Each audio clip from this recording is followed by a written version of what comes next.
তখন কোনো দুর্নীতি করবে না ইনশাআল্লাহ। বাংলাদেশের মানুষের প্রতি আস্থা এবং বিশ্বাস আমাদের আছে। যেহেতু রাষ্ট্র ব্যবস্থায় যারা পরিচালনা করেন তারা এখন দুর্নীতিবাজ, তারা ভোট রাত্রে করে বলেন যে ব্যাপক ভোটের ব্যবধানে নৌকা মার্কা জিতছে। কেমন তারা ভোট বাক্স আগেই বুঝাই করে বলেন জনগণের ব্যাপক উপস্থিতিতে আমরা নির্বাচিত হয়েছি।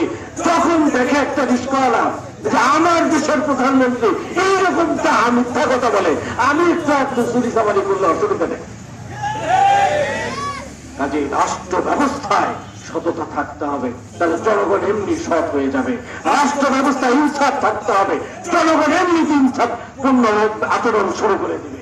কাজে আগামী দিনে আসুন আমরা এমন একটি কল্যাণমূলক রাষ্ট্র ব্যবস্থা গঠনের জন্য জামাত ইসলামী আগামীতে যে ঘোষণা দিয়েছে সেই ঘোষণার সাথে একত্রবদ্ধ হয়ে আমরা আগামী দিনে দাঁড়িপাল্লার প্রতীককে বিজয় অর্জন করাই এই দেশে যেন দিন প্রতিষ্ঠিত হয়। আপনারা রাজি আছেন কিনা ভাইয়েরা?